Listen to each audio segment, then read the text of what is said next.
కరుణాకర్ సుగన్ గారు వ్రాసిన రెండు పుస్తకాల్లో మొదటిది బైబిల్ దేవుని నిజస్వరూప స్వభావాలు అనే పుస్తకం మీద విశ్లేషణ కార్యక్రమాన్ని మనం అంతకుముందు పెట్టుకోవడం జరిగింది. అయితే సమయాభావం వల్ల మనం ఆ పుస్తకాన్ని పూర్తిగా విశ్లేషించడానికి కుదరలేదు. ప్రాముఖ్యంగా యెహోవా దేవుని యొక్క స్వభావానికి సంబంధించినటువంటి ఆయన లేవనెత్తినటువంటి ప్రశ్నలకి మనం సమాధానం ఇవ్వడం జరిగింది, దాన్ని విశ్లేషించడం జరిగింది. అయితే రెండు భాగాలు మాత్రం మనం ఆ పుస్తకంలో ప్రాముఖ్యమైన భాగాల్ని సమయాభావం వల్ల మనం డీల్ చేయడం అవ్వలేదు. రెండో పుస్తకము లోకమెరుగని యేసు మరో రూపం అనే పుస్తకాన్ని రాశారు. ప్రాముఖ్యంగా యేసు ప్రభు యొక్క దైవత్వం మీద ఆయన చాలా ప్రశ్నలు లేవనెత్తడం జరిగింది. దానికి సంబంధించినటువంటి విషయాలను కూడా ఈరోజు మనం విశ్లేషించబోతూ ఉన్నాం. ముందుగా మొదటి విశ్లేషణ కార్యక్రమంలో మనం విడిచిపెట్టినటువంటి ప్రశ్నల్ని మనం కొన్ని తీసుకుని తర్వాత రెండో భాగంలోకి వెళ్దాం. ముందుగా ఈ విశ్లేషణ కార్యక్రమానికి బీబు గారిని, ప్రవీణ్ పగడాల్ గారిని ప్రేమపూర్వకంగా ఆహ్వానిస్తూ ఉన్నాం. Thank you brother for accepting the invitation. Last అనాలిసిస్లో విడిచిపెట్టిన కొన్ని భాగాల్ని ఈరోజు స్పృశించడానికి ప్రయత్నం చేద్దాం. అందులో మొట్టమొదటిది ధర్మశాస్త్రం బలులకు సంబంధించినటువంటి విషయాలు. కరుణాకర్ సుగుణ రాసిన మొదటి బుక్లో ఆయన ఏమన్నాడు అని అంటే, ధర్మశాస్త్రంలో దేవుడు చాలా బలుల్ని ఆయనే ప్రోత్సహించాడు, కానీ ఆయనే హోషియా గ్రంథం 6వ అధ్యాయం 6వ వచనం దగ్గరికి వచ్చేటప్పటికి నేను బలిని కోరను, కనికరంనే కోరుతున్నాను అని అంటున్నాడు. సో ఒక పక్క ప్రోత్సహిస్తూ రెండో పక్క నేను కోరట్లేదు అనేది వైరుధ్యం కదా అంటాడు ఆయన. ఓకే, మొదటిగా ప్రభుని యేసుక్రీస్తు నామములో అందరికీ వందనాలు.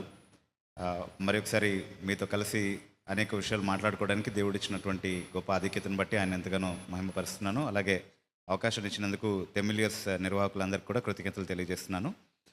కూడి వచ్చిన సహోదరి సహోదరులందరికీ కూడా greet you all in our Lord's name and thank you so much for coming and showing your interest once again in learning God's word. Karunakar కానీ బైబిల్ని వ్యతిరేకించేటటువంటి ఇతర స్కాలర్స్ కానీ అడిగేటటువంటి ప్రశ్నల్లో మనం గమనించాల్సింది ఏంటి అని అంటే so called scholars who want to oppose the Bible, వాళ్ళు అడిగేటటువంటి ప్రశ్నల్లో మనం గమనించాల్సినటువంటి ఒక విషయం ఏంటి అని అంటే, బైబిల్లో రెండు ప్యాసేజెస్ మనకు చూపించి ఇది వైరుధ్యం అని నిరూపించే ప్రయత్నం చేస్తారు. అంటే పరస్పర వైరుధ్యంగా కనబడేటటువంటి వాక్యాలు ఉన్నటువంటి ఒక గ్రంథము దేవుని చేత రాయబడడం సాధ్యం కాదు, కాబట్టి బైబిల్ దైవ గ్రంథం కాదు అని నిరూపించే ప్రయత్నం అనమాట అది. సో అందులో భాగంగా కరుణాకర్ అడిగినటువంటి చాలా ప్రశ్నల్లో ఇదొక ప్రశ్న. దేవుడే కదా బలి అర్పణలు కోరాడు, రకరకాల బలులు అర్పించమని దేవుడే కదా ఆజ్ఞాపించాడు, తర్వాత బలి వద్దంటాడేంటి, ఇది వైరుధ్యం కాదా అన్నది పెద్ద ధర్మ సందేహం అనమాట కరుణాకర్కి. సో అక్కడేదో వైరుధ్యం ఉందని నిరూపించే ప్రయత్నం అనమాట. కానీ మనకు చాలా స్పష్టంగా అర్థమయ్యే విషయం ఏంటంటే, దేవుడు ధర్మశాస్త్రంలో బలి అర్పణలు మాత్రమే ఆజ్ఞాపించలేదు, కొన్ని నైతిక ప్రమాణాలు, నైతిక విలువలు కూడా నేర్పించాడు. నిన్ను వలె నీ పొరుగువాడిని ప్రేమించు అని చెప్పింది ధర్మశాస్త్రంలో ఉన్నటువంటి నియమమే. దాన్నే యేసుక్రీస్తు ప్రభు మళ్ళీ చెప్పాడు మనకి కొత్త నిబంధనలో. ఓకే, అయితే హోషియా గ్రంథంలో ఉన్నటువంటి సందర్భం ఏంటి అని అంటే, ఇశ్రాయేలీయులు దేవుని యొక్క నైతిక ప్రమాణాలని మర్చిపోయారు, నైతిక విలువల్ని మర్చిపోయారు. పొరుగువాని పట్ల చూపించాల్సినటువంటి కనికరం, బీదల్ని కనికరించాలి, విధవరాలను వారికి సహాయపడాలి, అలాగే నన్ను వలె నా పొరుగువాడిని ప్రేమించాలి అన్నటువంటి నైతిక విలువలు మర్చిపోయారు. కానీ కేవలం ఆచారబద్ధంగా బాహ్యంగా కనబడేటటువంటి బలి అర్పణ అనేటటువంటి ఈ కార్యాన్ని మాత్రం చేయడానికి మొగ్గు చూపిస్తున్నారు. కానీ దేవుడు హృదయాన్ని చూసేటటువంటి దేవుడు, కేవలం బాహ్య మతాన్ని ఆమోదించేటటువంటి దేవుడు కాదు. అందుకే ఆ సందర్భంలో ప్రవక్త ద్వారా మాట్లాడుతూ దేవుడు ఏమంటున్నాడంటే, నాకు కావాల్సింది బలి అర్పణ కాదు, అంటే నాకు కావాల్సింది కేవలం ఒక బాహ్య ఆచారం కాదు, నాకు కావాల్సింది నైతిక విలువలు, నాకు కావాల్సింది నైతికమైనటువంటి ప్రమాణాలు, నేను ఏవైతే బోధించానో వాటికి సంపూర్ణమైనటువంటి విధేయత. అవి లేని హృదయంతో కేవలం మీరు బాహ్య సంబంధమైనటువంటి ఒక ఆచారాన్ని మాత్రమే నాకు ఇస్తారు, దాన్ని మాత్రమే మీరు భక్తిగా కలిగి ఉంటారు అని అంటే, అలాంటి భక్తిని నేను ఆమోదించను అంటున్నాడు. అది సందర్భం. సో పూర్తిగా బలి అర్పణల్ని నిషేధిస్తూ దేవుడు మాట్లాడట్లేదు, కానీ ఒక రిలేటివ్ సెన్స్లో ఏ షరతులతో మీరు ఆచార సంబంధమైనటువంటి భక్తిని కనబరచాలో, ఏ నైతిక ప్రమాణాలని షరతుగా నేను మీకు నేర్పించానో వాటిని మీరు కోల్పోయిన తర్వాత కేవలం మీరు బాహ్య భక్తి మాత్రమే ప్రదర్శిస్తానంటే అలాంటి భక్తి నాకొద్దు. కనికరం లేని చోట బలి కూడా నాకొద్దు అంటున్నాడు దేవుడు. మీరు కనికరాన్ని చూపించండి, అప్పుడు బలి అర్పణలు కూడా అంగీకరిస్తాను. That is the essence of the whole thing. అంటే మీరు హోసియా గ్రంథాన్ని కానీ ప్రవక్తల గ్రంథాలన్నింటినీ కూడా చదివితే ఇదే టోన్ కనబడుతూ ఉంటుంది మీకు అక్కడ. మీరు నైతిక విలువలన్నీ మర్చిపోయి కేవలం బాహ్య సంబంధమైనటువంటి మతాచారాలని మాత్రమే ఎందుకు పాటించడానికి వస్తున్నారు, అలాంటి మతం నేను ఎప్పుడు ఆజ్ఞాపించాను, నాకు అవసరం లేదు అని చెప్తున్నాడు దేవుడు. So this is not a contradiction. వాళ్ళ జీవితాలని సరి చేసుకుని ఆ తర్వాత రమ్మని నేర్పిస్తున్నాడు. యేసుక్రీస్తు ప్రభు కూడా అదే నేర్పించాడు మనకి. ఇదే నియమాన్ని తీసుకొని కొత్త నిబంధనలో ఏమన్నాడు ప్రభు, మనము బలిపీఠం దగ్గరకు వచ్చినప్పుడు సహోదరునికి వ్యతిరేకంగా మనకు ఏదైనా ఉందని గుర్తొస్తే ఏం చేయమన్నాడు? ఆ బలి అర్పణను అక్కడే వదిలిపెట్టి ముందు వెళ్ళి సమాధాన పడమన్నాడు. ఆ తర్వాత వచ్చి బలి అర్పణను అర్పించమన్నాడు. సో అర్పణలు వద్దు అన్నది కాదు. ఓవరాల్ బైబిల్ మెసేజ్ ఏంటి అంటే అర్పణలు అర్పించొద్దు అని కాదు, కానీ ఏ నియమాల్ని పాటించిన వాళ్ళు దాన్ని అర్పించాలో వాళ్ళే అర్పించాలి. అలా కాకపోతే నాకు వద్దు అంటున్నాడు దేవుడు. That is the whole context. So కేవలం అగరబత్తీలు పెట్టి కొబ్బరికాయ కొట్టి తీర్థం పట్టే మతం నాకు వద్దు అంటున్నాడు అనమాట, in other words. Okay, so కేవలం బాహ్య సంబంధమైనది కాదు, నేను హృదయాన్ని చూసేటటువంటి దేవుడిని, నీ హృదయం సరిగ్గా లేకుండా కేవలం బయటికి చూపించేటటువంటి భక్తి నాకు వద్దు అంటున్నాడు. So there is no contradiction here whatsoever. అంటే హోషియా గ్రంథం 6వ అధ్యాయాన్ని ఆయన కాంటెక్స్ట్లో అర్థం చేసుకోలేదు. కాంటెక్స్ట్లో హోషియా గ్రంథం 6వ అధ్యాయాన్ని మాత్రమే కాదు, అసలు బైబిల్ని కాంటెక్స్లో అర్థం చేసుకోలేదు. ఆయనకి కాంటెక్స్లో అర్థం చేసుకునే సామర్థ్యం అసలు లేనే లేదు ఏ విషయంలో కూడా. మీరు డిస్కషన్లో కూర్చున్నప్పుడు చూడండి, నేను చాలా డిస్కషన్స్ చేశాం కదా ఇప్పటివరకు మేము. సో కనీసం ఎదురుబెదురుగా కూర్చుని మాట్లాడేటప్పుడు కాంటెక్స్లో ఏమంటున్నామో అది కూడా అర్థం చేసుకునే సామర్థ్యం లేదు ఆయనకి. Okay, so that is his inability to understand things in context. That is his weakness. So మనం కనికరం చూపించాలి, ఎందుకంటే మనం కనికరం చూపించకపోతే మన బలిని కూడా దేవుడు అంగీకరించడు కాబట్టి. Okay, we can be merciful to Karunakar on that. Yeah, okay. But మనం చెప్పుకోవాలి కదా, he doesn't understand the context అని. అవునండి. Yeah, right. బ్రదర్ ప్రవీణ్, మీరు ఏమైనా సప్లిమెంట్ చేస్తారా? అంటే the explanation by brother Bibu is clear enough. అయితే నిజానికి కాంట్రడిక్షన్ అనేది ఎలా ఉంటుంది అనేది మనం చూసుకోవాలి. ఉదాహరణకు ఒకవైపు నేను ఎక్స్ అని చెప్పి ఇంకొక వైపు నేను ఎక్స్ కాదు అని చెప్తే అది కాంట్రడిక్షన్ అవుతుంది. ఒకవైపు నేను ఎక్స్ అని చెప్పి ఇంకొక వైపు నేను వై కూడా అని చెప్తే అది కాంట్రడిక్షన్ కాదు, అది కాంప్లిమెంట్ అవుతుంది. అయితే ఇవి తెలుసుకోవటానికి కొంచెం చదువుకోవాలి. అలాంటి చదువు ఉన్న వాళ్ళతో మనం మాట్లాడితే, లేకపోతే అలాంటి చదువు ఉన్న వాళ్ళతో మనం డిస్కస్ చేస్తే దానికి మీనింగ్ వస్తుంది. కానీ వారి భాషలోనే అర్థం అవ్వాలి అని అంటే భగవద్గీత 8:21, 22, 10:39, 18:47 ఈ మెటీరియల్ అంతా కూడా మీకు అంటే ఎవరైతే నిర్వాహకులు ఉన్నారో వారికి ఇస్తాను. రిజిస్టర్ చేసుకున్న వాళ్ళకు మీరు దయచేసి పంపించండి. ఈరోజు ఇక్కడ నుంచి వెళ్ళిపోవటానికి ముందే నేను ఇచ్చేస్తాను. సో దీని ప్రకారంగా సర్వం కృష్ణుడే అంటే మీరు కృష్ణుడే, నేను కృష్ణుడే, అర్జునుడు కృష్ణుడే. అర్జునుడు ఎవరినైతే చంపాలని చెప్తున్నాడో ఆయన కృష్ణుడే. సో ఇప్పుడు ఇది ఒక స్టేట్మెంట్, సర్వము కృష్ణుడే అని చెప్పేది ఒక స్టేట్మెంట్. కానీ ఇదే కృష్ణుడు ఏమని చెప్తాడు అని అంటే నేను స్థితప్రజ్ఞుణ్ణి అని చెప్తాడు. స్థితప్రజ్ఞత అని అంటే ఏమిటి అని అంటే ఆయనలో కొన్ని క్వాలిటీస్ ఉండాలి. అవి కూడా భగవద్గీతలో దానికి సరైనటువంటి నిర్వచనం ఇచ్చారు. అది ఆయనలో మాత్రమే ఉంది అని కూడా చెప్తాడు. ఇలా చెప్పుకుంటున్నటువంటి ఇదే దేవుడు ఏమంటాడు అని అంటే నువ్వు చంపాలి. ఎవరిని చంపాలి? పాపులను చంపాలి. ఎవరిని చంపాలి? విధర్ములను చంపాలి. ఎవరిని చంపాలి? అధర్ములను చంపాలి. సర్వం కృష్ణుడు అయినప్పుడు విధర్ములు ఎవరవుతారు? కృష్ణుడు అవుతాడు. అది కాంట్రడిక్షన్.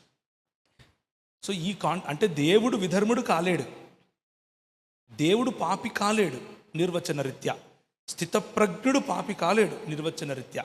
కానీ ఏ కృష్ణుడైతే నేనే సర్వం అని చెప్తాడో అదే కృష్ణుడు మరి మిగిలిన వారిని చంపమని చెప్తాడు. దీన్ని ఏమంటారు అంటే కాంట్రడిక్షన్ అంటారు.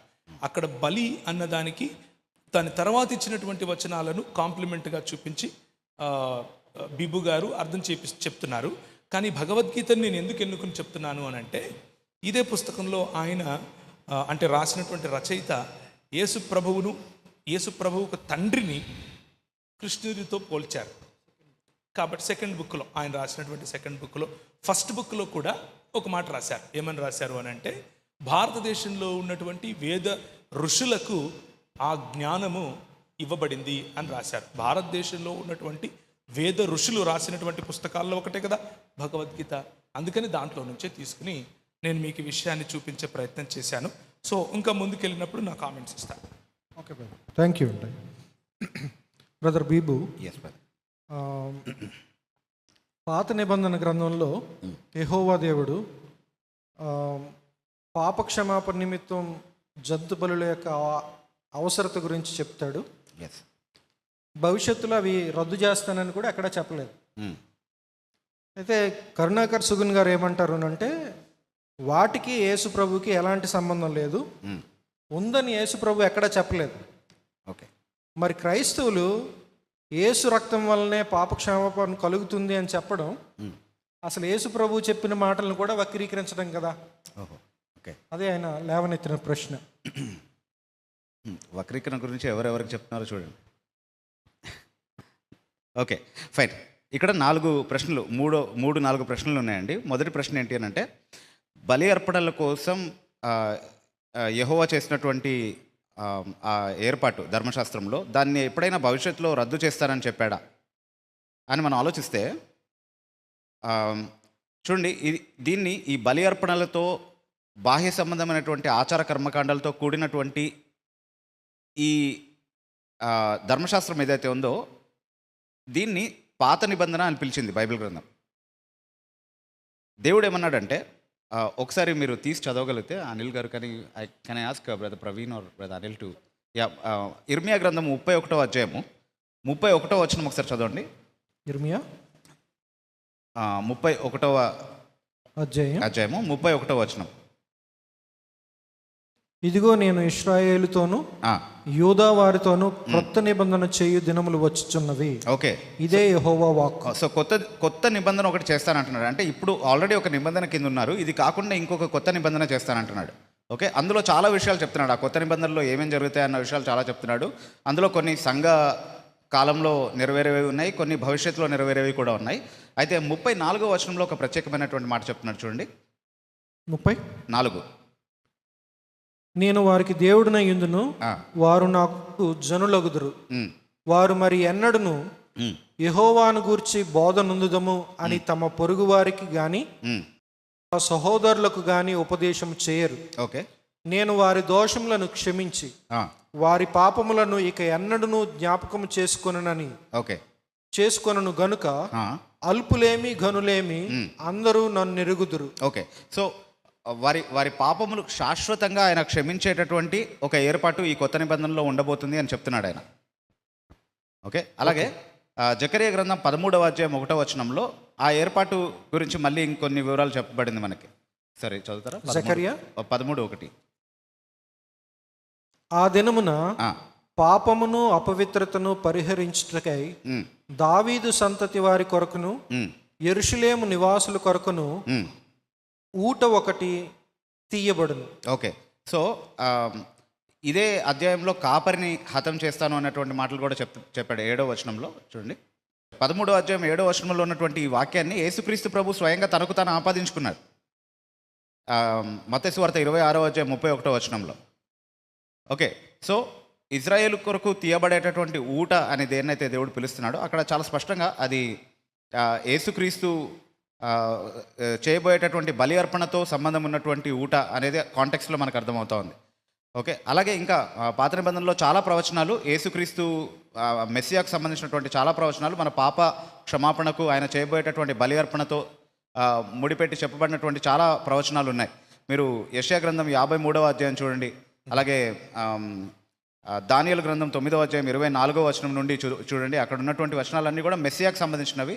అయితే ఆయన పాప పరిహారార్థమై ఏం చేయబోతున్నాడు అన్నటువంటి విషయాలు అక్కడ చాలా స్పష్టంగా రాయబడింది. కాబట్టి దేవుడు చేయబోయేటటువంటి ఈ కొత్త నిబంధన పాపము విషయమై ఒక శాశ్వతమైనటువంటి పరిహారాన్ని తీసుకురాబోతుంది, పాపాన్ని శాశ్వతంగా పరిహరించబోతుంది అని చెప్పడం మాత్రమే కాకుండా మెస్సియాకు ముడిపడి ఉన్నటువంటి నెరవేర్పులుగా వాటిని మనకు దేవుడు చెప్తా ఉన్నాడు పాత నిబంధన ప్రవచనాల్లోనే. మరి యేసుక్రీస్తు ప్రభు ఎప్పుడైనా అదేంటి ఆయనకు సంబంధం ఉందని చెప్పాడా ఈ బలి అర్పణలతో? చెప్పలేదని ఆయన తేల్చేశారు. ఓకే, చెప్పలేదని ఆయన తేల్చేశారు. ఓకే, ముందుగా అసలు యేసు ప్రభుకి దీంతో ఎలాంటి సంబంధం లేదు, ఉందని ఆయన చెప్పలేదు అన్నది ఆయన వే ఆఫ్ ప్రజెంటింగ్ ఇట్ కదా. సో అసలు సంబంధం లేదా అంటే యేసుక్రీస్తును పరిచయం చేయడానికి దేవుడు ముందుగా పంపించినటువంటి బాప్తిస్మం ఇచ్చి యోహాను ఆయన ఎలా పరిచయం చేశాడు? లోక పాపమును మోసుకొని పోవు దేవుని గొర్రెపిల్ల. ఓకే, ఈ ఎందుకు గొర్రెపిల్ల అని ఆయన పరిచయం చేశాడు అంటే అది కూడా ప్రవచనం నెరవేర్పే. వాస్తవానికి యెషయా గ్రంథం 53వ అధ్యాయం ఇందాక నేను మెన్షన్ చేశాను, అందులో 6వ వచనంలో చాలా స్పష్టంగా ఈ బలి అర్పించబోయేటటువంటి దేవుని సేవకుని గురించి మాట్లాడుతూ అతన్ని గొర్రెపిల్లతో పోల్చడము మనం చూస్తున్నాం. అక్కడ బొచ్చు కత్తిరించు అని ఎదుట గొర్రె మౌనంగా ఉన్నట్టు అన్నట్టు ఆ ప్రవచనాలన్నీ చూస్తున్నాం మనం. సో అది చాలా స్పష్టంగా యేసుక్రీస్తు ప్రభు గురించి చెప్పబడినటువంటి ప్రవచనాలు ఇవన్నీ కూడా. అయితే వీటికి కూడా కరుణాకర్ సుగ్న నేనేదో సమాధానం చెప్తున్నాను అన్నట్టుగా ప్రిటెండ్ చేశాడు ఈ తర్వాత పార్ట్స్లో, సెకండ్ బుక్లో అదర్ సైడ్ ఆఫ్ జీసస్లో. అది ఈరోజు మనం టచ్ చేసే టైం ఉండకపోవచ్చు, కానీ డెఫినెట్లీ దేవుడు అవకాశం ఇస్తే దాన్ని కూడా వివరిస్తాం మనము. ఖచ్చితంగా యేసుక్రీస్తు ప్రభుకి చెందినటువంటి వచనాలుగా వాటిని నిరూపిస్తాము. There is enough material in the Bible to do that.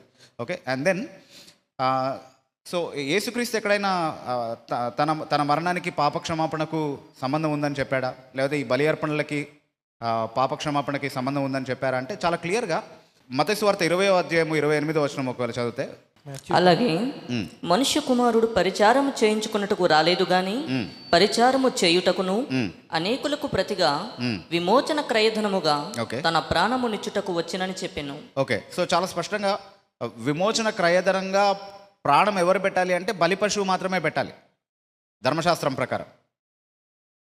పాపము పరిహరించబడడం కోసం, విమోచన కోసం ఆ పశువు యొక్క బలి పశువు యొక్క ప్రాణాన్ని తీయాలి. కానీ ఇక్కడ యేసుక్రీస్తు ప్రభు తన ప్రాణాన్ని పెడతానంటున్నాడు. ఆల్రెడీ లోక పాపాన్ని మోసుకొని దేవుని గొర్రెపిల్లగా పరిచయం చేయబడ్డాడు. ఆ విషయాన్ని ధృవీకరిస్తూనే ఇక్కడ ఈ మాటలు చెప్తున్నాడు యేసుక్రీస్తు ప్రభు. అంటే ఆ విషయంతో ఏకీభవిస్తూనే ఈ మాటలు చెప్తున్నాడు. కాబట్టి ఆయన మరణానికి, పాప పరిహారానికి, జంతు బలికి ఏదైనా సంబంధం ఉందా అంటే థియలాజికలీ చాలా క్లియర్గా సంబంధం కనబడతా ఉంది బైబిల్లో. ఓకే, అండ్ సో క్రైస్తవులు యేసుక్రీస్తు మాటల్ని వక్రీకరించి ఏవేవో బోధిస్తున్నారని చెప్పడానికి ఎలాంటి తావు లేదు ఇక్కడ. కరుణాకర్కి క్రైస్తవులు మాత్రమే కాదు, పౌలు ఇతర అపోస్తులు కూడా యేసుక్రీస్తు మాటల్ని వక్రీకరించినట్టుగా, కేవలం కరుణాకర్ మాత్రమే యేసుక్రీస్తు మాటల్ని సరిగ్గా అర్థం చేసుకున్నట్టుగా కనబడతా ఉంటుంది అనమాట. We need not really quite bother about that. Yeah, okay brother, thank you. Even John's గాస్పెల్లో కూడా గొర్రెల నిమిత్తం తన ప్రాణం పెడతాడు. ఎస్, మా యోహాను సువార్త 10వ అధ్యాయంలో 16వ వచనంలో గొర్రెల కాపరి తన మంచి కాపరి తన గొర్రెల నిమిత్తం ప్రాణం పెడతాడు, నేను గొర్రెలకు మంచి కాపరిని అని అంటున్నాడు. అవును, యా బ్రదర్ ప్రవీణ్. యా, నేను క్లుప్తంగా ఈ బలుల గురించి ఎక్కువగా బైబిల్లో ఉన్న బలుల గురించి ప్రశ్నించే వీరి అంటే ఒక సామెత ఉంది, అద్దాల మెడలో ఉండేవాడు కోట మెడలో ఉన్నవాడి మీద రాయకూడదు అని. ఎందుకంటే వాడు రాయేయాల్సిన అవసరం లేదు, చిన్న పుల్లేస్తే కూడా అద్దాల మీద పడిపోద్ది. కాబట్టి బైబిల్లో ఉన్నటువంటి వివరణ చాలా స్పష్టం, కానీ ఈ సనాతన గ్రంథాలలో ఉన్నటువంటి వివరణ వేరుగా ఉంటుంది. సనాతన గ్రంథాల్లో బలుల గురించి మనం చూస్తే, అంటే అక్కడేమో బలులు ఇమ్మని చెప్పాడు, ఇక్కడేమో బలులు ఇమ్మని చెప్పలేదు, మతం మారిపోయిందా, ఇప్పుడు దేవుడు మారిపోయాడా అనేది కదా అసలు క్వశ్చను. ఇదే క్వశ్చన్ అవతలకి ఇస్తే ఎలా ఉంటుందో చూడండి.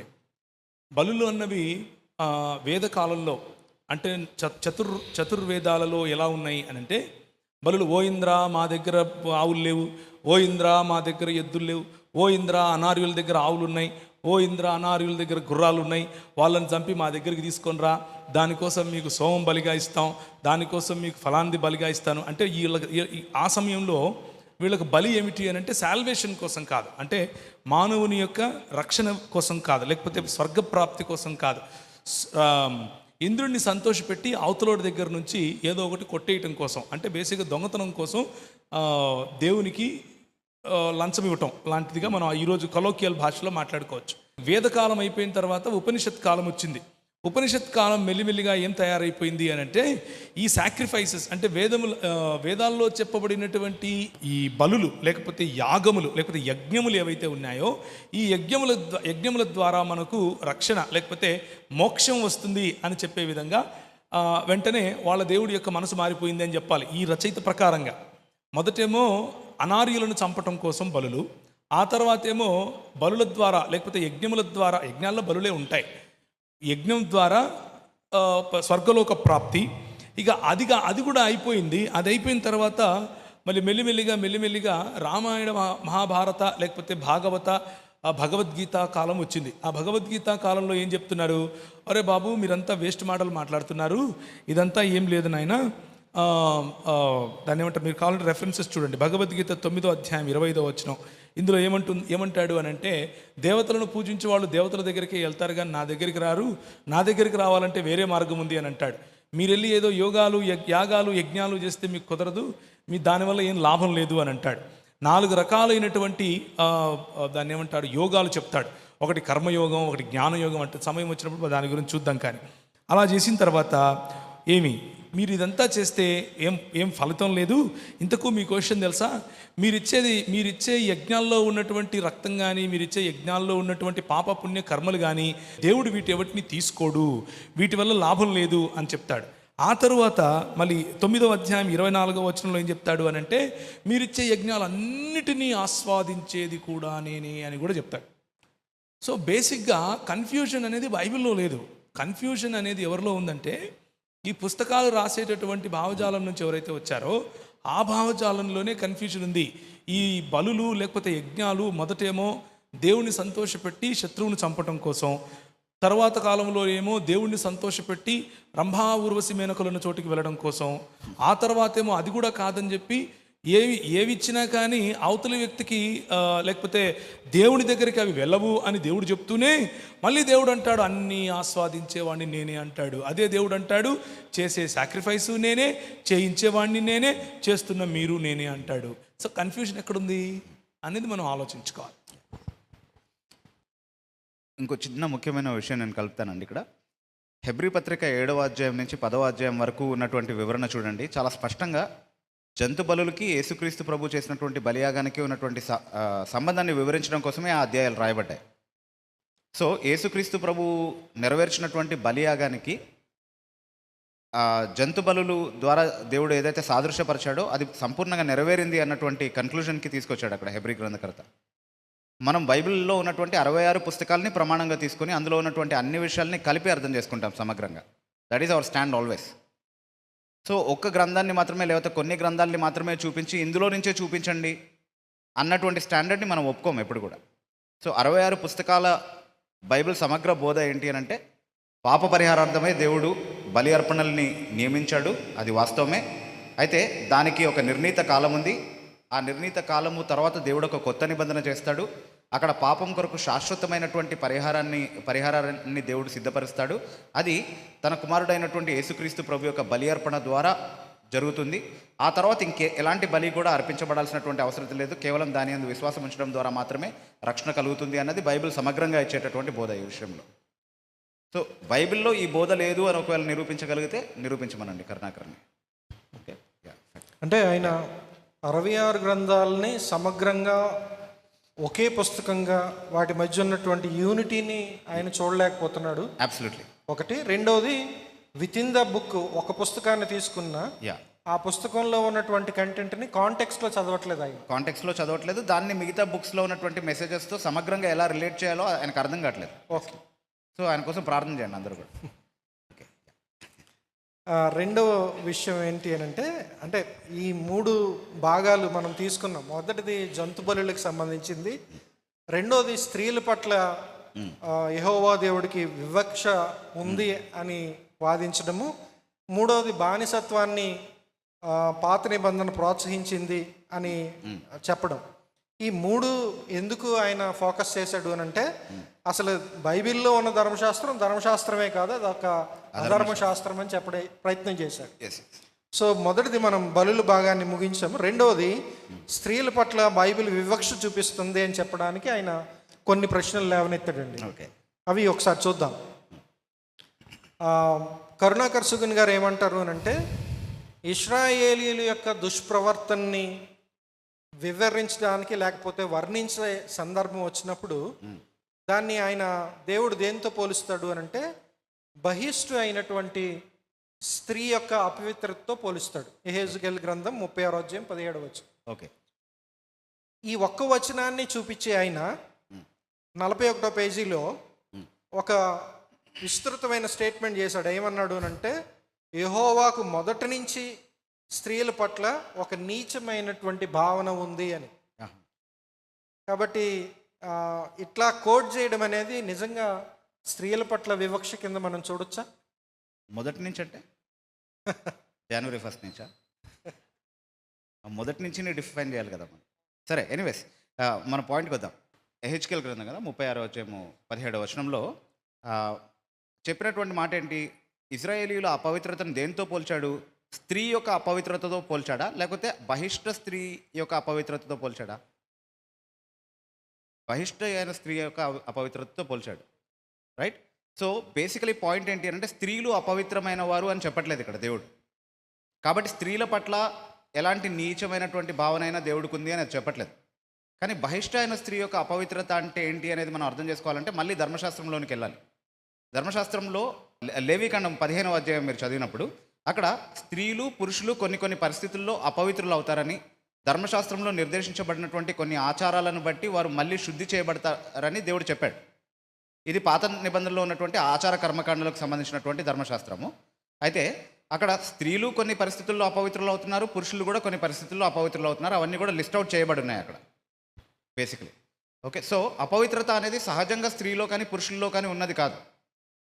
కొన్ని పరిస్థితుల్లో వాళ్ళు అపవిత్రులు అవుతున్నారు. అందులో ఇది ఒక ఇన్స్టెన్స్ మాత్రమే, బహిష్ట అయిన స్త్రీ అపవిత్రంగా భావించబడ్డం, తర్వాత ధర్మశాస్త్రం నిర్దేశించినటువంటి ఆచారాల చేత ఆమె శుద్ధి చేయబడ్డం.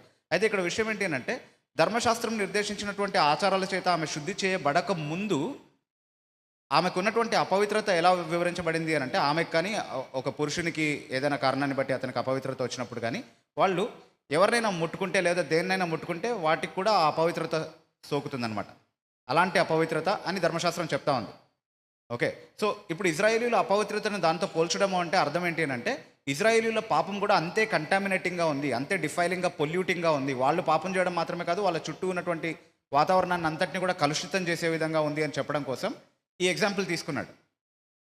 ఓకే, అయితే మీరు అడగొచ్చు, మరి స్త్రీ యొక్క అపవిత్రత గురించి మాత్రమే ఎందుకు మాట్లాడాలి? అలాంటప్పుడు కొన్ని పరిస్థితుల్లో పురుషులు కూడా అపవిత్రులు అవుతున్నారు కదా, దాన్ని కూడా ఎగ్జాంపుల్గా తీసుకోవాలి కదా, అలాంటప్పుడు వివక్ష ఉందని చెప్పే అవకాశం ఉండుండేది కాదు కదా అని మీరు అడగొచ్చు. మీరు అడగలేరండి, కానీ కరుణాకర్ అడుగుతున్నాడు అదే. ఓకే, కానీ ఎందుకు అడుగుతున్నాడు కరుణాకర్ అలాగా అంటే బైబిల్ని మళ్ళీ సమగ్రంగా చదవడం రాదు కాబట్టి. మీరు హగ్గయి గ్రంథం 2వ అధ్యాయము 12 నుంచి 14 వరకు ఉన్నటువంటి వాక్యాలు తీసుకొని చదివి చూడండి. అక్కడ ఒక పురుషుడు ఒక మృతదేహాన్ని ముట్టుకోవడం వల్ల అపవిత్రుడు అవుతాడు అన్నటువంటి ఒక సందర్భాన్ని ఉటంకిస్తూ ఆ అపవిత్రతను ఇజ్రాయేలీలు చేసినటువంటి పాపాలు, వారి అపవిత్రతతో పోలుస్తున్నాడు అక్కడ. ఈ కాంటెక్స్ని మీరు ఒకవేళ అర్థం చేసుకుంటే అక్కడ ఆ పురుషుడు అపవిత్రుడు అని చెప్తున్నాడా? బేసికలీ లేదు, అతనికి అపవిత్రత రావడానికి ఒక కారణం ఉంది. ఆ కారణం వల్ల వచ్చినటువంటి అపవిత్రతను దేనితో పోలుస్తున్నాడు? ఇజ్రాయేలీలు చేసినటువంటి పాపముకు ఉన్నటువంటి అపవిత్రతతో పోలుస్తున్నాడు. అంత మాత్రాన ఆ పురుషుని పట్ల ధర్మశాస్త్రం వివక్ష చూపిస్తుంది, లేకపోతే దేవుడు వివక్ష చూపిస్తున్నాడు అని చెప్పడానికి సరిపోతుంది ఆ ప్యాసేజ్? నో. సో స్త్రీలకు కలిగేటటువంటి అపవిత్రత కానివ్వండి, పురుషులకు కలిగేటటువంటి అపవిత్రత కానివ్వండి, రెండింటినీ దేవుడు సాదృశ్యంగా వాడుకొని ఇజ్రాయేలీల అపవిత్రతను వర్ణించడానికి వేరువేరు సందర్భాల్లో వాడుకున్నాడు. కాబట్టి ఇక్కడ స్త్రీల పట్ల ఆయన ఎలాంటి వివక్ష చూపించినట్టుగా ఏమీ లేదు. అంత మాత్రమే కాదు, స్త్రీలు సహజంగా అపవిత్రులు అన్న భావన బైబిల్ ఎక్కడా చెప్పలేదు. పురుషులు మాత్రమే మంచివాళ్ళు, స్త్రీలందరూ అపవిత్రులు అని బైబిల్ చెప్పలేదు. కానీ అలా చెప్పేటటువంటి గ్రంథాలు వేరే ఉన్నాయి, కరుణాకర్ గారు నమ్మినటువంటి గ్రంథాలు. ఉదాహరణకి భగవద్గీతలో 9వ అధ్యాయము 32వ వచనంలో, వచనం అనకూడదేమో దాన్ని, వాళ్ళు ఏమంటారు దాన్ని అనివ్వండి, 9:32లో చాలా స్పష్టంగా స్త్రీ పాపపు పుట్టుక పుట్టినది అన్నటువంటి మాట ఉంది. అంటే ఇది నా మాటలో చెప్తున్నాను, కానీ అదే భావం అక్కడ వస్తుంది. ఆ భావం రాకపోతే ఎలా రాదో వాళ్ళు వివరించాలి. అంటే వైశ్యులు, శూద్రులు ఏ విధంగా అయితే పాపపు పుట్టుక పుట్టారో అలాగే స్త్రీలు కూడా పాపపు పుట్టుక పుట్టినవారు అన్న మాట చెప్తా ఉంది. అంటే పుట్టుకతోనే ఎవరు పాపులు ఇక్కడ? స్త్రీలు పాపులు, శూద్రుల్లాగా, వైశ్యుల్లాగా. ఇది స్త్రీ పట్ల చూపించేటటువంటి వివక్ష. ఇలాంటి స్టేట్మెంట్ ఏదైనా బైబిల్లో ఉంటే చూపించమనండి. ఇలాంటిది లేదు. ఒక ప్రత్యేకమైనటువంటి పరిస్థితిలో ఆచార సంబంధంగా మాత్రమే ఆమె అపవిత్రము అని చెప్పింది. అలాగే పురుషుల విషయంలో కూడా చాలా పరిస్థితుల్లో చెప్పబడింది అదే మాట ఈక్వల్గా. Okay, at the same time మీరు మనధర్మశాస్త్రాన్ని తీసుకోండి. మనధర్మశాస్త్రము 9వ అధ్యాయము 16 నుంచి 18 వరకు ఉన్నటువంటి భాగాన్ని చదవండి. అక్కడ కూడా చాలా స్పష్టంగా స్త్రీలు మలినమైన వారు, అపవిత్రులు, వారికి కేవలం లైంగిక వాంఛలు మాత్రమే ఉంటాయి, ఇట్లా స్త్రీని కించపరిచేటటువంటి ఎన్ని మాటలు అనాలో అన్నీ అనేశారు అక్కడ. చూపించమండి బైబిల్లో ఎక్కడుందో అలాగా స్త్రీ గురించి. ఉందా? కాబట్టి ఇష్టం వచ్చినట్టు బైబిల్ మీద నోరు పారేసుకొని ఇదిగో బైబిల్లో ఇలా ఉంది అలా ఉంది కాబట్టి మీరు మతం మారకండే అని చెప్పి సర్ది చెప్పే ప్రయత్నం చేస్తున్నారు తప్ప నిజంగా వాళ్ళు లేవనెత్తినటువంటి పాయింట్స్ వివరణ చూస్తే మతం మారొద్దు అనుకున్నాడు కూడా మతం మారతాడేమో. అరే ఇంత మంచిదా బైబిల్ అనుకుని. సో అలా కరుణాకర్ సహాయపడుతున్నాడు మనకి. So we should be thankful to him for that. Yeah okay brother, thank you. Praveen. Bibu గారు చెప్పిన దానికి ఇంకొంచెం కాంప్లిమెంట్ చేయాలనుకుంటున్నాను. బైబిల్ చెప్పే అసలైనటువంటి లేకపోతే బైబిల్లో ఉన్నటువంటి మిగిలిన ఏ గ్రంథంలో లేనటువంటి ఒక ఫౌండేషనల్ మౌలికమైనటువంటి సిద్ధాంతం ఏమిటి అని అంటే, మనుషులందరూ అది స్త్రీ అయినా పురుషుడైనా వారందరూ కూడా దేవుని యొక్క పోలికలో ఆయన స్వరూపములో ఆయన పోలిక చొప్పున ఆయన స్వరూపంలో చేయబడ్డారు. పురుషుడిగాను స్త్రీనిగాను ఆయన చేశాడు. సో సమానత్వం అన్నది స్త్రీ పురుషులకు ప్రభువు ఆయన సృష్టి క్రమంలోనే మొట్టమొదటి చాప్టర్లోనే పెట్టేశాడు. వారిద్దరికీ కూడా దేవుని స్వరూపమును సమానముగా ఉందని చెప్పటం, వారిద్దరినీ కూడా దీవించటం, వారిద్దరినీ దీవించి ఫలించండి, అభివృద్ధి చెందండి, విస్తరించండి, భూమిని నిండించండి, దానిని లోబరుచుకోండి అని చెప్పినప్పుడు, తర్వాత వారిద్దరికీ తల్లిదండ్రులకు ఉండేటటువంటి ఆధిపత్యాన్ని ప్రపంచం పైనకి ఇచ్చినప్పుడు ఏ విషయంలో అయినా సరే సమానత్వం వీరిద్దరికీ చూస్తాం. అలాగే పాపము విషయంలో పడిపోయిన పతన స్థితిలో స్త్రీని మాత్రమే ఆయన బ్లేమ్ చేయలేదు, స్త్రీని మాత్రమే నువ్వే తప్పు చేశావు అని చెప్పలేదు, ఇరువురికి సమానమైనటువంటి శిక్ష. సో ఆయన స్త్రీ పురుషులను చేయడంలో సమానత్వం, పతన స్థితిలో స్త్రీ పురుషులకు సమానత్వం, ఆ తర్వాత ఇరువురిని కూడా రక్షణలో కూడా అంటే మానవ జాతిని రక్షించటానికి ప్రభు వచ్చినప్పుడు పురుషులకు వేరే రకమైనటువంటి రక్షణ మార్గం, స్త్రీలకు వేరే రకమైనటువంటి రక్షణ మార్గం లేదు. అందరి కొరకు అంటే స్త్రీ పురుషులందరి కొరకు సమానముగా ప్రభు అయిన యేసుక్రీస్తు ఒకేసారి సిలువలో చనిపోవటం, తిరిగి లేవటం.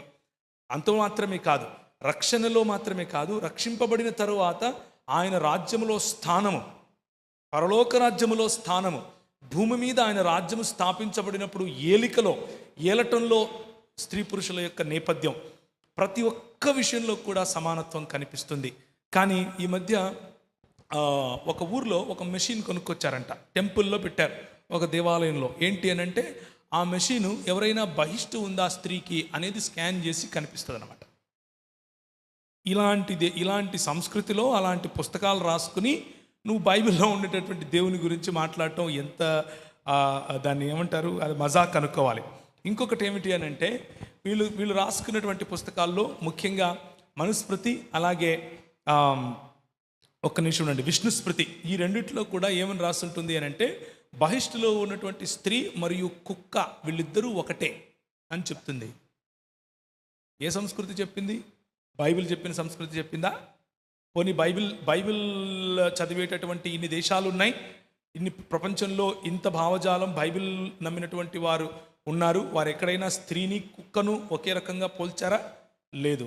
మన దేశంలో కొన్ని పల్లెల పేర్లు చెప్తాను, మన ఆంధ్ర రాష్ట్రంలో కూడా ఉన్నాయి, ఎక్కువ దూరం కాదు, 1920 వరకు కూడా అంటే 1920 కొన్ని పల్లెటూళ్ళు అయితే మన ఆంధ్రప్రదేశ్ దాటిన తర్వాత ఉన్న ఛత్తీస్గఢ్లో 1958 నుంచి 1968, 70 కొన్ని బస్తర్ ప్రాంతం మంచిదే, బస్తర్ నుంచి మల్కన్గిరి ప్రాంతం అంటే ఒడిశాలో ఉన్న మల్కన్గిరి ప్రాంతం, ఇలాంటి ప్రాంతాల్లో ఈ రోజుకు కూడా ఇప్పటి నుంచి మహా అయితే ఒక 15 ఏళ్ల క్రితం వరకు కూడా ఊళ్ళకు బయట కులాల వారీగా చిన్న కొట్టాలు వేస్తారు, చిన్న పాకలు వేస్తారు. ఆ పాకలలో భయంకరమైనటువంటి ఇన్సానిటీ ఉంటుంది, అంటే శుభ్రత ఉండదు, అందులో ఎలకలు ఉంటాయా, ఏం తిరుగుతున్నాయి, వాళ్ళకి భోజనం ఉందా లేదా అనేది తెలియదు. స్త్రీ బహిష్టు అయినప్పుడు 3 రోజులు వెళ్ళి ఆ పాకలో ఉండాలి, ఆ పాకలో ఉండి బయటికి రావాలి. ఇది మన దేశంలో స్త్రీకి ఉన్నటువంటి సనాతన ధర్మంలో ఉన్నటువంటి పొజిషన్. బైబిల్లో ఉన్నటువంటి దేవుడు స్త్రీని చులకనగా చూశాడా అని అడగటానికి కొంచెం ఆలోచించాలి. విష్ణుస్మృతి 5వ అధ్యాయం 105వ వచనం, if a woman in her courses touches a member of twice born person shall be lashed with a whip. అంటే ఒక కొరడా తీసుకుని బహిష్టు ఉన్న స్త్రీ గనక ఏ బ్రాహ్మణ క్షత్రియ వైశ్యులలో ట్వైస్ బాండ్ అంటే బ్రాహ్మణ క్షత్రియులు అంటే ఉపనయనం జరిగిన వారిని గనక ముట్టుకుంటే ఆమెను కొరడాలతో కొట్టాలి. It is a tradition in Hinduism that anything can be purified with cow dung. అంటే ఈ బహిష్టు నుంచి వచ్చినటువంటి సమస్య నుంచి నువ్వు బయటికి వెళ్ళాలి అని అంటే నువ్వు ఈ ఆవు పేడ తీసుకొని పూసుకుని స్నానం చేయాలి. ఇది వీళ్ళు వచ్చి మనకు చెప్తారా? ఇప్పుడు గరుడ పురాణం 231 వచనం, a Brahmana having touched a dog, a Shudra or other beast or a woman in her menses before washing his face after a meal shall regain his purity by fasting for a day. అంటే ఒకవేళ బ్రాహ్మణుడు గనక ఒక బహిష్టులో ఉన్నటువంటి స్త్రీ touch చేస్తే వాడు ఒక రోజు ఉపవాస ప్రార్థన చేయాలా? ఇది నువ్వు చెప్పే ధర్మమా? బైబిల్లో ఉన్న దేవుడిని విమర్శించేందుకు నీకు వారంటీ వస్తుందా? ఇది నీ దగ్గర పెట్టుకుని.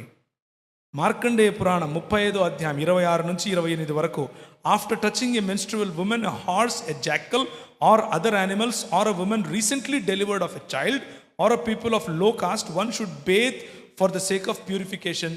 అంటే కుక్కను, గుర్రాన్ని ఇలాంటి వాటిని తాకినా, మెన్సెస్లో ఉన్నటువంటి స్త్రీని తాకినా ఒకటేనా? ఇది నీ ధర్మమా? సనాతన ధర్మమా? బ్రహ్మపురాణం ఇలా చెప్పుకుంటూ పోతే పెద్ద దండకం చదువుతాను నేను. దానివల్ల పెద్ద ఉపయోగం లేదు. చెప్పొచ్చేది ఏంటంటే, మన ఇంట్లో ఉన్న రంధ్రాలను మనం పూడ్చుకుంటే అవతల వారి గురించి మాట్లాడచ్చు. ఇంతవరకు బిబ్బు గారు చెప్పినట్లుగా, అలాగే నేను ఇచ్చినటువంటి విశ్లేషణలో బైబిల్ గ్రంథంలో ఎక్కడ కూడా స్త్రీకి, ముఖ్యంగా స్త్రీ శరీర సౌష్ఠవం, స్త్రీకి ఉన్నటువంటి శరీర అమరిక కారణంగా స్త్రీకి పురుషులకు మధ్య ఎటువంటి భేదాన్ని ప్రభు చూపించలేదు. ఒకవేళ చూపించినట్లయితే ఆయన ఎందుకు అసలు ఆ బహిష్టు అన్నటువంటి ప్రక్రియ, అన్నటువంటి సిస్టమ్ మా ప్రభు పెట్టాడని చెప్తుంటే మేము, మా ప్రభు పెట్టాడు కాబట్టి మా ప్రభు స్వయంగా 9 నెలలు మాతృమూర్తి గర్భాన ఉండి వచ్చాడు.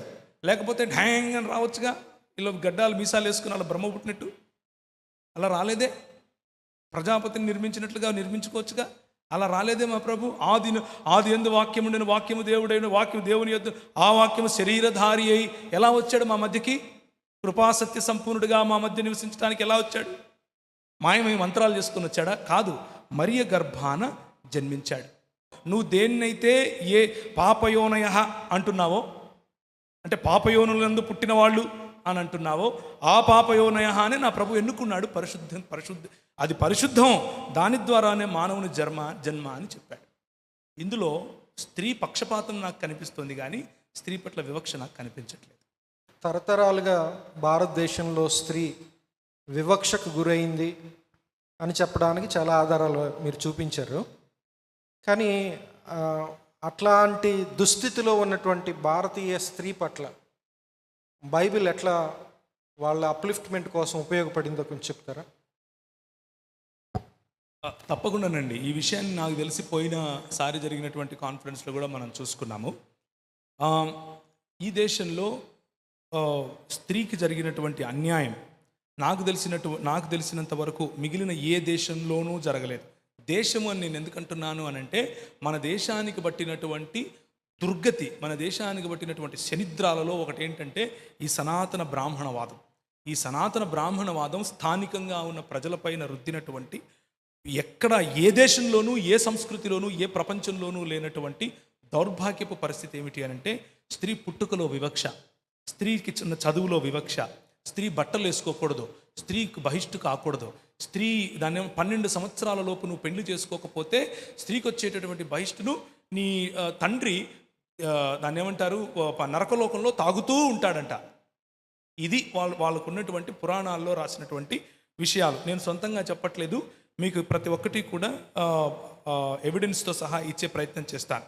బైబిల్ చేసినటువంటి కాంట్రిబ్యూషన్ ఏమిటి అని అంటే, మొట్టమొదటిగా ఈ దేశంలో మరి శారదా యాక్ట్ అనేది ఒకటి వచ్చింది. 12 సంవత్సరాల వరకు ఉన్నటువంటి పిల్లలకే పెళ్లి చేసేయాలి, లేకపోతే నువ్వు వెళ్ళి ఆ నరకంలో ఈ నరకంలో పడతావు, నువ్వు బహిష్టు తాగుతావు అని శాపనార్థాలు ఎవరైతే పెట్టారో ఇదంతా తప్పు, బైబిల్లో చెప్పినట్లుగా అలా ఉండదు అని చెప్పి మన పెద్దలు నీకు నాకు వాక్యోపదేశం చేసినటువంటి 66 పుస్తకాలు ఉన్నటువంటి బైబిల్ భావజాలం నేర్చుకున్నటువంటి వారు ఏం చేశారు అని అంటే, స్త్రీకి ఆమె ప్రౌఢ దశకు వచ్చిన తర్వాత, ఆమె సమర్థ అయిన తరువాత స్పష్టంగా ఆమెంతకు ఆమె నిర్ణయాలు చేసుకునే, ఆమెకున్నటువంటి స్వప్నం, ఆమెకున్నటువంటి దర్శనాన్ని ఆమె సంపూర్ణం చేసుకునే స్థితికి వచ్చి నేను పెళ్లి చేసుకుంటాను అన్నటువంటి అవకాశము ఆమె స్వయంగా తీసుకున్నప్పుడే ఆమెకు పెళ్లి అవ్వాలి అంటూ 18 సంవత్సరాల వయసు వరకు ఆ లిమిటేషన్ తీసుకొచ్చేలా యాక్ట్ తీసుకొచ్చింది క్రైస్తవ సమాజమే.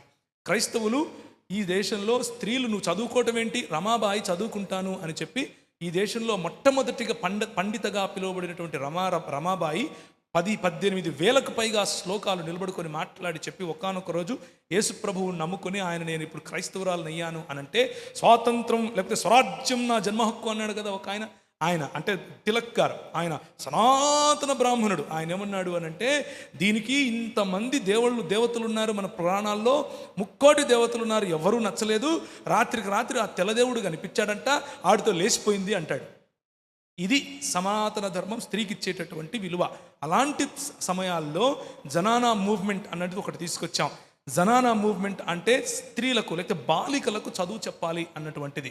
నువ్వు బట్టలు వేసుకోవచ్చా వేసుకోకూడదా, నువ్వు టోపీ పెట్టుకోవచ్చా పెట్టుకోకూడదా, నువ్వు చెడ్డీ వేసుకోవచ్చా వేసుకోకూడదా, నువ్వు చెట్ల మీద ఉండాలి, నువ్వు పుట్టల మీద ఉండాలి అని ఆ రోజుల్లో, నీకు బహిష్ట అయితే బయట ఉండాలి, నీ నీడ తగిలితే నేను మట్టవుతాను అని చెప్పుకుంటే ఆ రోజుల్లో స్త్రీలకు సపరేట్గా పాఠశాలలు పెట్టింది క్రైస్తవ సమాజం.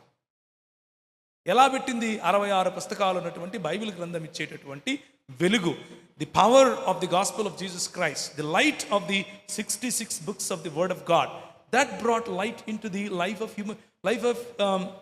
Indian women. భారతదేశంలో మీకు ఈరోజు చూసినట్లయితే బయట కొంతమంది ముఖ్యంగా ఈ ఏబీవీపీ తర్వాత ఆర్ఎస్ఎస్కి సంబంధించినటువంటి గూండాలు వచ్చి ఆడపిల్లలను హరాస్ చేస్తూ ఉంటారు. మీరు వేసుకునే బట్టలేంటి, పాశ్చాత్యం, అది ఇది అని. కానీ ఇదే గుండాలు ఒక 120 సంవత్సరాల క్రిందికి వెళ్తే నువ్వు బట్టలు ఎందుకు వేసుకున్నావు అని కొట్టారు. మన దేశంలో నువ్వు బట్టలు ఎలా వేసుకుంటావు, మేము అలా నడుచుకుంటూ వస్తున్నామంటే పై వస్త్రం ఇప్పాలి. నువ్వు ఎందుకు ఇప్పాలి? మేము చూడాలి కదా, సనాతన ధర్మం కదా, మేము చూడాలి నువ్వు స్త్రీవని చూడాలి, నీ స్థనాలు ఎంతలా ఉన్నాయో చూడాలి, వాటి బరువును బట్టి ట్యాక్స్ కట్టాలి నువ్వు ఒకవేళ కప్పుకుంటే.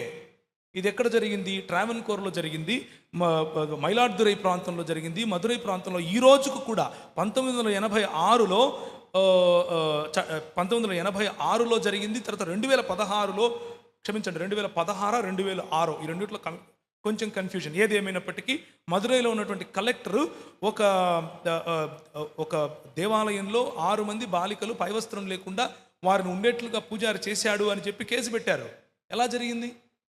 భారతదేశంలో అలాంటి వ్యవస్థ ఉన్నప్పుడు పైవస్త్రం కోసం నేనున్నాను, మీరు నిలబడండి, నేను మీకోసం పోరాడతాను అని చెప్పి చార్ల్స్ మీడ్ గారు, మనలో ఎంతమందికి ఆ పేరు తెలుసు చేయొద్దండి. ఇది క్రైస్తవ సంఘానికి ఉన్నటువంటి అవగాహన. చార్ల్స్ మీడ్ గారు మన ఆ సంస్కృతి తప్పు, ప్రతి నాడారు మీరు ధరించండి, నాయర్లు మీ స్థనాలు కోస్తున్నారు, మేము ఒప్పుకోము దీనికి అంటూ కోర్టులో, అంటే అప్పట్లో ఉన్నటువంటి మెడ్రాస్ హైకోర్టులో వేస్తే ట్రావెన్కోర్ ప్రావిన్స్ వారు కొట్లాడారు. మీరు అలా చేయటానికి వీల్లేదు, డైరెక్ట్గా రాణి వచ్చి చెప్పాలి అని అన్నారు. మన విలియం విల్బర్ ఫోర్స్ గారు, ఎంతమందికి ఆ పేరు తెలుసు? విలియం విల్బర్ ఫోర్స్ గారు హౌస్ ఆఫ్ కామన్స్లో నిలబడి కొట్లాడింది క్రైస్తవ స్త్రీల కోసం మాత్రమేనా? కాదు, భారతదేశంలో ఉన్నటువంటి అందరి స్త్రీల కోసం కొట్లాడాడు కాబట్టే పైవస్త్రం వేసుకోవచ్చు అన్న చట్టం వచ్చింది, చదువుకోవచ్చు అన్న చట్టం వచ్చింది, ఆస్తిలో హక్కు అన్న చట్టం వచ్చింది, అలాగే రోడ్ల మీద స్త్రీలు తిరగచ్చు అన్న చట్టం వచ్చింది. నువ్వు నెత్తి మీద గుడ్డ వేసుకోకపోతే నీ గుండు కొట్టిస్తాం అన్నటువంటి ఉత్తర భారతదేశంలో ముఖ్యంగా మొఘల్ సాంప్రదాయం ఎక్కడైతే ఉండేదో ఆ సాంప్రదాయాలలో మొఘల్ నుంచి నేర్చుకున్నామని చెప్పుకుంటూ సనాతన హిందూ ధర్మంగా చెప్పుకున్నటువంటి వీళ్ళు, వాళ్ళ నుంచి ఆ కబంధ హస్తాల నుంచి క్రైస్తవ మహిళను మాత్రమే మనం రక్షించామా? కాదే, ప్రతి ఒక్కరిని రక్షించాం. ఎందుకు? క్రైస్తవ భావజాలం అది, బైబిల్ వాక్యం చెప్పేటటువంటి అది. ఇంకా దేవదాసి వ్యవస్థ రూపుమాపింది ఎవరు? క్రైస్తవ సమాజం కాదా? నాచ్ కమ్యూనిటీని పక్కకు తీసిపెట్టింది ఎవరు? క్రైస్తవ సమాజం కాదా? జోగులాంబ అని మా సీఎం గారు ఒకటి జిల్లానే పెట్టారు. ఆ జోగిని వ్యవస్థ ఎక్కడి నుంచి వచ్చింది? ఈ సనాతన ధర్మంలో నుంచి కాదా? దానికోసం పోరాడింది ఎవరు? క్రైస్తవ సమాజం కాదా? క్రైస్తవ సమాజం యామి కార్మికాయాల్ గారు నిలబడి కొట్లాడి ఆ రోజుల్లో పిల్లు వేస్తే మెడ్రాస్ హైకోర్టులో వీళ్ళు వచ్చి అన్నారు, this is a insult to the సనాతన ధర్మ అని కేసేశారు. ఏంటి, మా స్త్రీలు నీ ముందు అర్ధనగ్నంగా డ్యాన్స్ వేయకపోతే నీ ధర్మానికి అవమానమా? ఆ స్త్రీలను పై వస్త్రం కప్పుకోవటానికి, అర్ధనగ్నంగా డాన్స్ వేయటానికి వీలు లేదు అని కొట్లాడింది క్రైస్తవ సమాజం. ఎందుకు? 66 పుస్తకాలు ఉన్నటువంటి బైబిలు ఆ ప్రకాశమునిచ్చింది కాబట్టి. ఇలా చెప్పుకుంటూ పోతే ఎన్నో ఉన్నాయి. స్త్రీలకు వైద్యం, స్త్రీలకు విద్య, స్త్రీలకు బట్టలు కప్పినందుకు జాకెట్ క్రైస్తవులు అన్నారు మనల్ని. నాడార్లను తమిళనాడు ప్రాంతంలో జాకెట్ క్రైస్తవులు వీళ్ళు అన్నారు. అవును, వి ప్రౌడ్లీ సే మేము జాకెట్ క్రైస్తవులు. ఎందుకో తెలుసా? క్రైస్తవం మాకు డిగ్నిటీనిచ్చింది. మీరు జాకెట్లు చూస్తున్నారు, మేము దాని వెనుకున్న డిగ్నిటీని చూస్తున్నాం. మనకి ఈరోజు అన్నం లేదయ్యా అంటే నీకెందుకురా అన్నము అని చెప్తే మీరు రైస్ క్రైస్తవులు అన్నారు. అవును, we proudly say we're rice Christians. ఎందుకు? క్రైస్తవం అన్నం మా హక్కు అని చెప్పింది కాబట్టి. ఇలా చెప్పుకుంటూ పోతే క్రైస్తవ సమాజం, ముఖ్యంగా బైబిల్ గ్రంథం స్త్రీలకు చేసినటువంటి, ఈ దేశంలో స్త్రీల ఉద్ధరణ కోసం చేసినటువంటిది చారిత్రాత్మకంగా చాలా ఉంది. సమయం సరిపోదు చెప్పుకుంటే.